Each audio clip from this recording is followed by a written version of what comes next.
একদা এক রাত্রে হজরত মোহাম্মদ সাল্লাল্লাহু আলাইহি ওয়াসাল্লাম এবং আম্মাজান হজরত আয়েশা রাদিয়াল্লাহু তাআলা আনহা গভীর ঘুমে নিমগ্ন ছিলেন।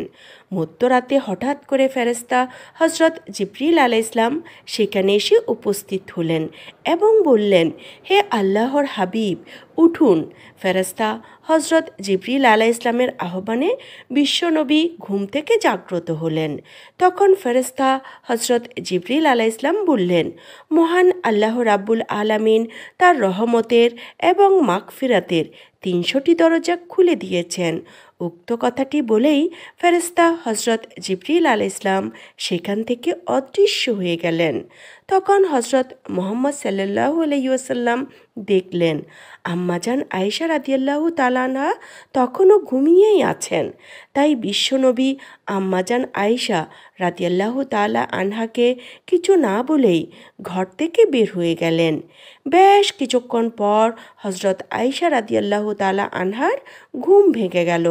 তখন তিনি লক্ষ্য করলেন যে তার পাশে হজরত মুহাম্মদ সাল্লাল্লাহু আলাইহি ওয়াসাল্লাম আর শায়িত নেই।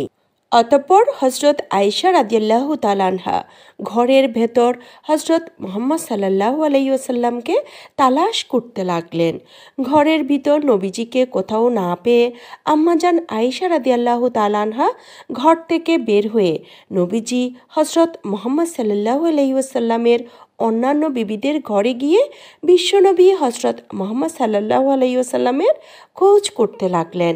আম্মাজান আয়েশা ভেবেছিলেন যে বিশ্বনবী হয়তোবা চুপি চুপি অন্য কোনো বিবির ঘরে গিয়েছেন, কিন্তু অন্যান্য কোনো বিবিগণের ঘরেও বিশ্বনবীকে পাওয়া গেল না।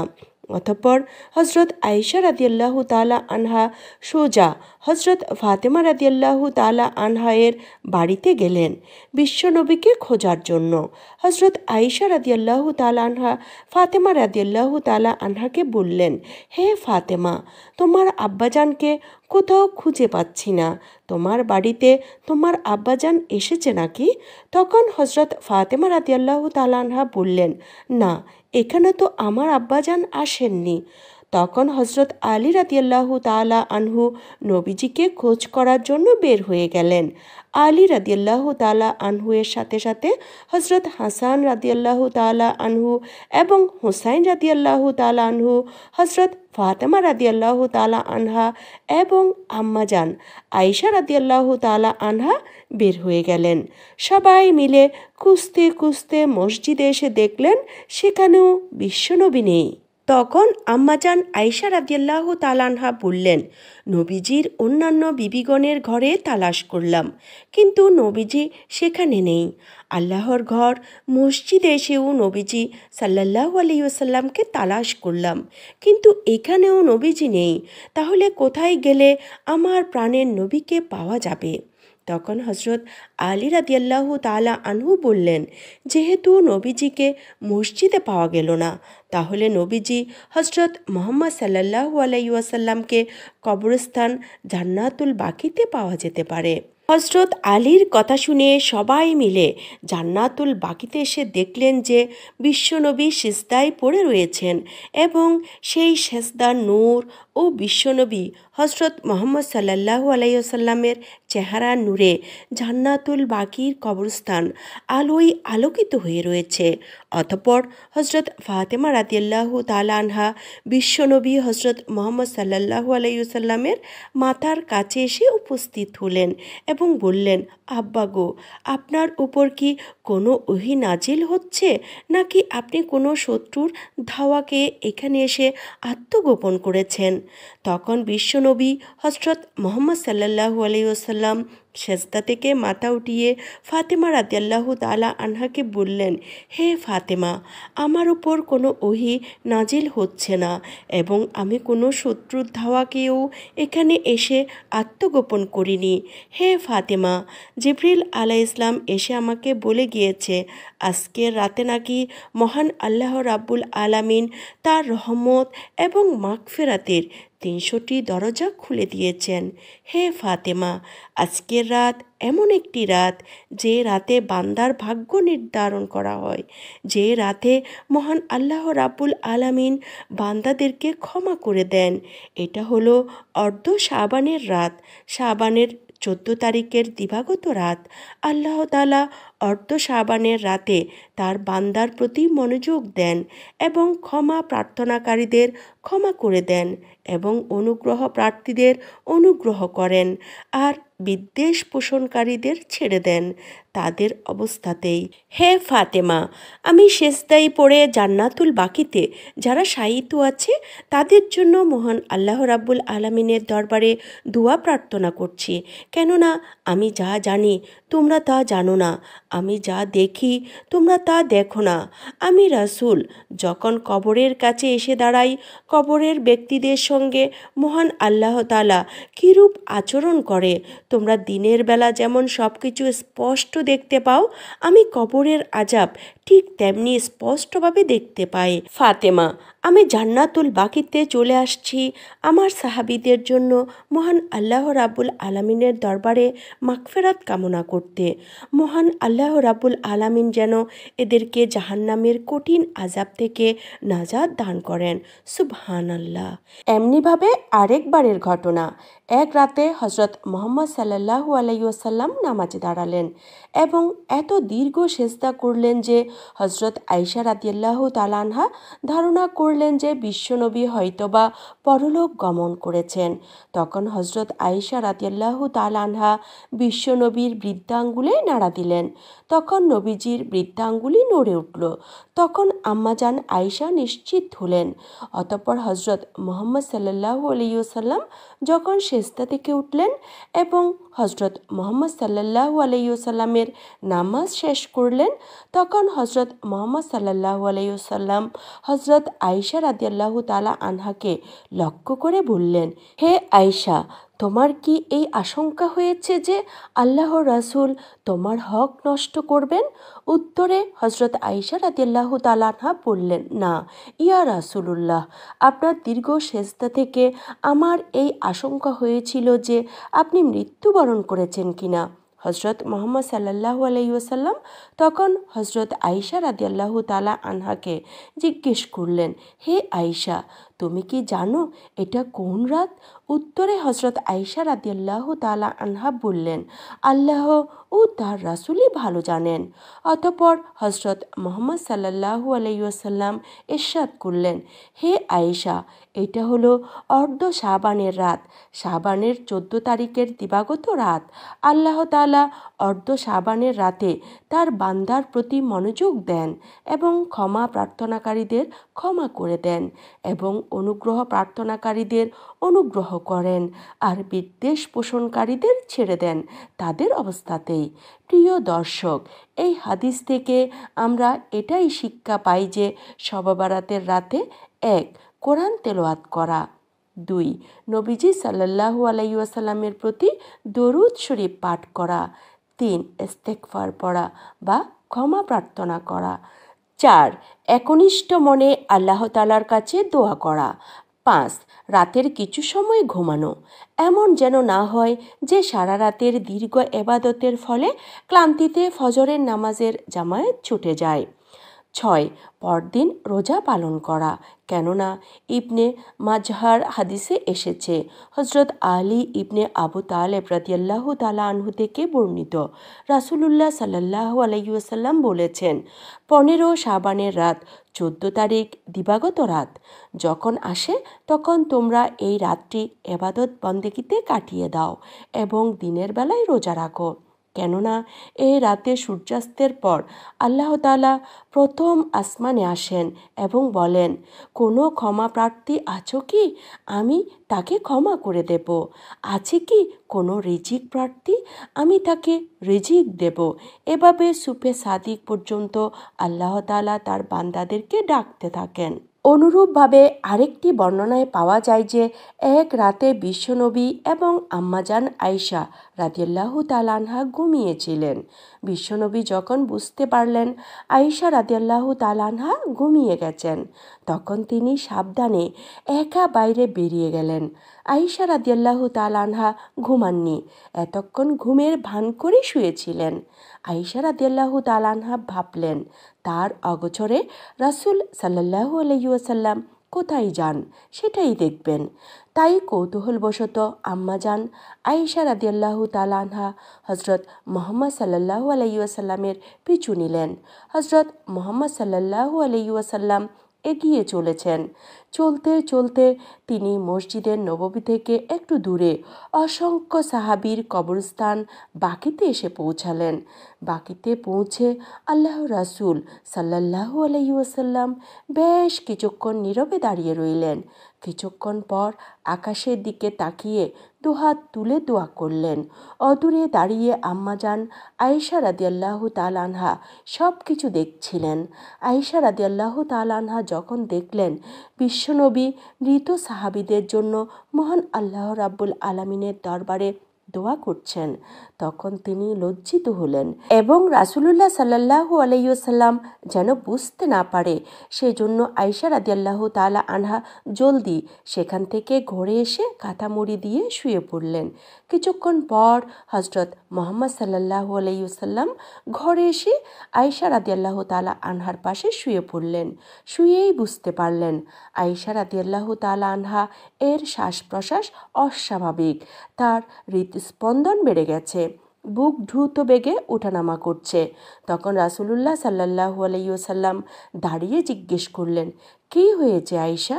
উত্তরে আম্মাজান আয়েশা রাদিয়াল্লাহু তাআলা আনহা বললেন, কিছু না। রাসূলুল্লাহ সাল্লাল্লাহু আলাইহি ওয়াসাল্লাম বললেন, তুমি বলবে না আমি সর্বজ্ঞ আল্লাহর কাছ থেকে জেনে নেব? আয়েশা রাদিয়াল্লাহু তাআলা আনহা তখন পুরো ঘটনাটা খুলে বললেন এবং লজ্জিত হলেন। অতঃপর হযরত মুহাম্মদ সাল্লাল্লাহু আলাইহি ওয়াসাল্লাম বললেন, তুমি কি মনে করো আল্লাহ ও তার রাসূল তোমার উপর জুলুম করবেন? উত্তরে হযরত আয়েশা রাদিয়াল্লাহু তাআলা আনহা বললেন, হে আল্লাহর রাসূল, আমি ধারণা করেছিলাম যে আপনি আপনার অপর কোনো স্ত্রীর নিকট চলে গিয়েছেন। তখন হযরত মুহাম্মদ সাল্লাল্লাহু আলাইহি ওয়াসাল্লাম বললেন, মহান আল্লাহ তাআলা শাবানের মধ্যরাত্রিতে নিকটবর্তী আসমানে অবতীর্ণ হন এবং কালব গোত্রের ছাগলের পালের রেশমের চেয়ে বেশি লোকদের ক্ষমা করেন। একদিন হযরত ঈসা আলাইহিস সালাম আল্লাহকে জিজ্ঞেস করলেন, হে আল্লাহ, এই জামানায় আমার চেয়ে বুজুর্গ আর কে আছে? উত্তরে মহান আল্লাহ রাব্বুল আলামিন বললেন, অবশ্যই, তুমি একটু সামনে অগ্রসর হও, তাহলে বুঝতে পারবে। মহান আল্লাহ রাব্বুল আলামিনের নির্দেশ মতো হযরত ঈসা আলাইহিস সালাম সামনে চলতে লাগলেন। একটু পর প্রচণ্ড এক গোলাকার পাথর দেখে হযরত ঈসা আলাইহিস সালাম দাঁড়িয়ে গেলেন।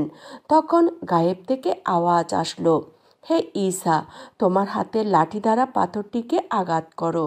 অতঃপর হযরত ঈসা আলাইহিস সালাম হাতের লাঠি দ্বারা পাথরটিতে আঘাত করলেন। সাথে সাথে পাথর দুই ভাগ হয়ে গেল। তখন হযরত ঈসা আলাইহিস সালাম দেখতে পেলেন তার মধ্যে তাসবিহ হাতে এক বৃদ্ধ লোক ইবাদতে মগ্ন রয়েছেন এবং তার সামনে একটি আনার ফল পড়ে আছে। তখন হযরত ঈসা আলাইহিস সালাম সেই বৃদ্ধ ব্যক্তিকে জিজ্ঞেস করলেন, আপনি কে এবং কতদিন থেকে এখানে আল্লাহর ইবাদতে মশগুল আছেন? বৃদ্ধ ব্যক্তিটি তখন বললেন, আমি এই এলাকারই একজন মানুষ। আমার মায়ের দোয়ায় আল্লাহ আমাকে এই বুজুর্গি দান করেছেন। 400 বছর থেকে এই পাথরের মধ্যে বসে আমি আল্লাহর ইবাদতে মগ্ন আছি। আমার আহারের জন্য আল্লাহ তাআলা প্রতিদিন জান্নাত থেকে একটি ফল পাঠিয়ে দেন। সুবহানাল্লাহ। বৃদ্ধ ব্যক্তির কথা শুনে হযরত ঈসা আলাইহিস সালাম কাঁদতে কাঁদতে বললেন, হে আল্লাহ, আমি তোমার নিকট অপরাধী।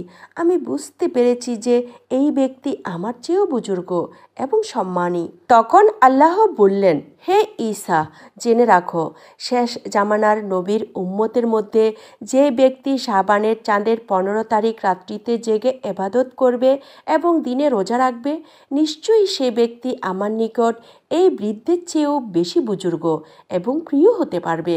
তখন হজরত ঈসা আলাইহিস সালাম কেঁদে কেঁদে বললেন, হে আল্লাহ, তুমি যদি আমাকে নবী না বানিয়ে আগের জামানার নবী হজরত মুহাম্মদ সাল্লাল্লাহু আলাইহি সাল্লামের উম্মত বানাতে, তাহলে কতই না সৌভাগ্য হতো আমার। তখন এক রাতে এত সওয়াব কামাই করতে পারতাম। সুবহানাল্লাহ। প্রিয় বন্ধুরা, আসুন আমরা যারা আখেরি নবী হজরত মুহাম্মদ সাল্লাল্লাহু আলাইহি ওয়াসাল্লামের উম্মত হওয়ার সৌভাগ্য অর্জন করতে পেরেছি, তারা সবাই কমেন্টে লিখি আলহামদুলিল্লাহ। একবার মদিনায় 3 দিন যাবৎ বিশ্বনবীর কোনো খোঁজ পাওয়া যাচ্ছিল না। তখন হজরত ওমর রাদিয়াল্লাহু তাআলা আনহু কিছু মুনাফিকদের কাছে গিয়ে তরবারি হাতে নিয়ে বললেন, এই মদিনার মুনাফিকেরা, বলো আমার রাসূল সাল্লাল্লাহু আলাইহি ওয়াসাল্লাম কোথায়? কিছুক্ষণের মধ্যে যদি রাসূলুল্লাহ সাল্লাল্লাহু আলাইহি ওয়াসাল্লামের খবর না দিতে পারো, তবে মদিনার একটা মুনাফিককেও ওমরের তরবারির আঘাত থেকে কেউ বাঁচাতে পারবে না। মুনাফিকেরা ভয়ে কাঁপতে লাগলো আর বলতে লাগলো, ওমর, বিশ্বাস করো, আমরা তোমাদের রাসূলের কোনো খোঁজ জানি না। এমন সময় আবু বকর রাদিয়াল্লাহু তাআলা আনহু ওমরকে বললেন, ওমর, পথ চলতে চলতে বহু দূরে জাবালে সালাত নামক যে জায়গাটি আছে, ওইখানে গিয়ে দেখেন কতগুলো ওট, ভেড়া, বকরির রশি ধরে রাখালেরা দাঁড়িয়ে আছে। সেখানে গিয়ে হজরত মুহাম্মদ সাল্লাল্লাহু আলাইহি ওয়াসাল্লামের খোঁজ করা যেতে পারে। আবু বকর রাদিয়াল্লাহু তাআলা আনহুর কথা শুনে হজরত ওমর রাদিয়াল্লাহু তাআলা আনহু আবু বকর রাদিয়াল্লাহু তাআলা আনহুকে সাথে নিয়ে সেখানে রওনা হলেন।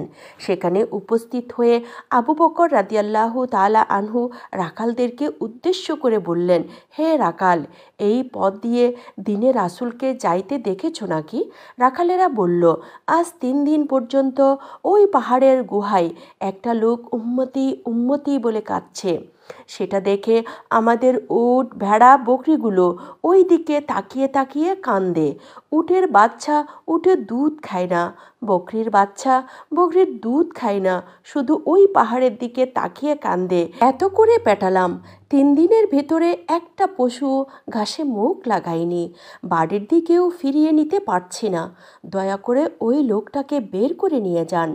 রাখালের কাছ থেকে এসব শুনে আবু বকর রাদিয়াল্লাহু তাআলা আনহু তখন বললেন, হে ভাই ওমর, যে মানুষের মায়ায় পড়ে জানোয়ার খানাপিনা ছেড়ে দিয়েছে, সেই মানুষ রাহমাতুল্লিল আলামিন ছাড়া আর কেউ নয়। তারপর দুজনে পাহাড় বেয়ে উঠে দেখেন বিশ্বনবী হজরত মুহাম্মদ সাল্লাল্লাহু আলাইহি ওয়াসাল্লাম সেজদায় পড়ে কাঁদছেন। আবু বকর রাদিয়াল্লাহু তাআলা আনহু তখন গুহার মুখে দাঁড়িয়ে বললেন, হুজুর, আমি আপনার আবু বকর এসেছি, মেহেরবানি করে মাথা উঠান। আজ 3 দিন যাবৎ মদিনার অলিতে গলিতে পাগল হয়ে রসুল রাসূল বলে ডাকছি। হুজুর, মদিনায় চলেন। মদিনার মানুষগুলো কাঁদতে কাঁদতে পাগলের মতো হয়ে গেছে। আপনি যে উম্মতের জন্য কাঁদেন, আমি আল্লাহর নামে কসম করে বলছি, সারা জীবন আমি যত নেকির কাজ করেছি, সমস্ত নেকিগুলো উম্মতে মুহাম্মদীর জন্য আমি দান করে দিলাম। সুবহানাল্লাহ। রাসূল সাল্লাল্লাহু আলাইহি ওয়াসাল্লাম তখন কোনো কথাই বললেন না, শুধু কেঁদেই যাচ্ছেন। ওমর ফারুক রাদিয়াল্লাহু তাআলা আনহু পাহাড়ের গুহায় দাঁড়িয়ে বললেন, হুজুর, আমি ওমর, যে তরবারি হাতে নিয়ে 26 বছর বয়সের সময় আমি আপনার মাথা কাটতে এসেছিলাম। মাথা না কেটে আপনার সুন্দর চেহারা দেখে কালেমা পড়ে মুসলমান হয়ে যায়, সেদিন থেকে আজ পর্যন্ত আমি যত নেকির কাজ করেছি উম্মতে মুহাম্মদীর জন্য আমি তা দান করে দিলাম। সুবহানাল্লাহ। অতঃপর ওমর রাদিয়াল্লাহু তাআলা আনহু বললেন, হুজুর, মাথা ওঠান, মদিনায় চলেন। তখনও বিশ্বনবী হযরত মুহাম্মদ সাল্লাল্লাহু আলাইহি ওয়াসাল্লাম কিছুই বললেন না, অজর দ্বারাই কেঁদেই চলেছেন।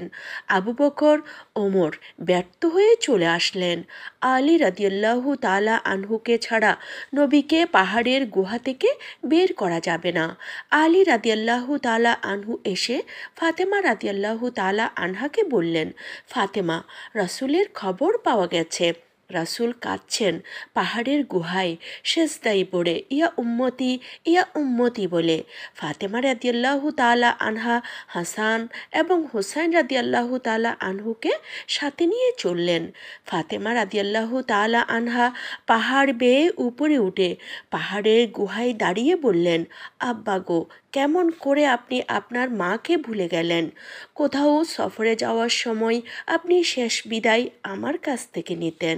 আজ 3 দিন যাবৎ আপনার কোনো খবর নেই। আপনার মায়ের কাছে না বলে আপনি উম্মতি বলে পাহাড়ের গুহায় এসে কাঁদছেন। আপনার চিন্তায় 3 দিন পর্যন্ত কিছুই আহার করিনি। মদিনার মানুষগুলো এতিমের মতো রাস্তায় গড়াগড়ি দিয়ে কাঁদছে। হাসাইন হুসাইন কাঁদছে। ওদেরকে বুঝাতে পারছি না, বাবা গো, যে উম্মতির জন্য কাঁদেন সেই উম্মতির জন্য আর কাঁদতে হবে না। আমি আপনার মা এসেছি। আমি ফাতেমার জিন্দেগির সমস্ত নেকিগুলো আপনার উম্মতিকে দিয়ে দিলাম। নবী তখনও কিছুই বললেন না, শুধু কেঁদেই যাচ্ছেন। এবার ফাতেমা রাদিয়াল্লাহু তাআলা আনহা আল্লাহর দরবারে বললেন, হে আল্লাহ, তুমি সাক্ষী, দেওয়ার মতো কিছুই আমার নেই।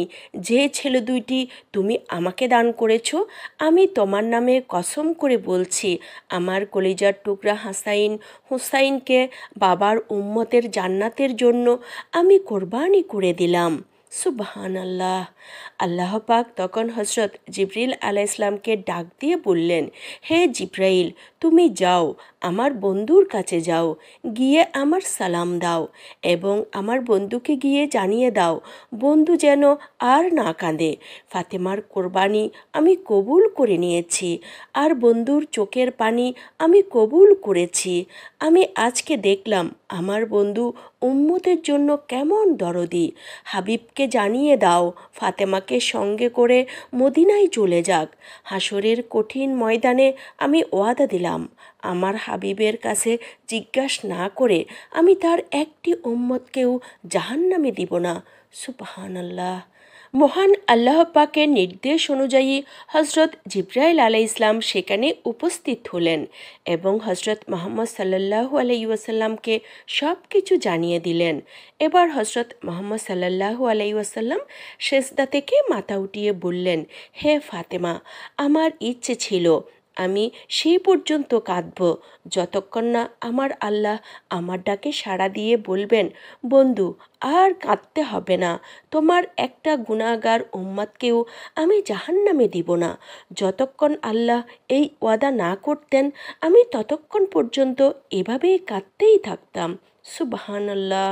বন্ধুরা, এই ছিল আমাদের আজকের ভিডিও।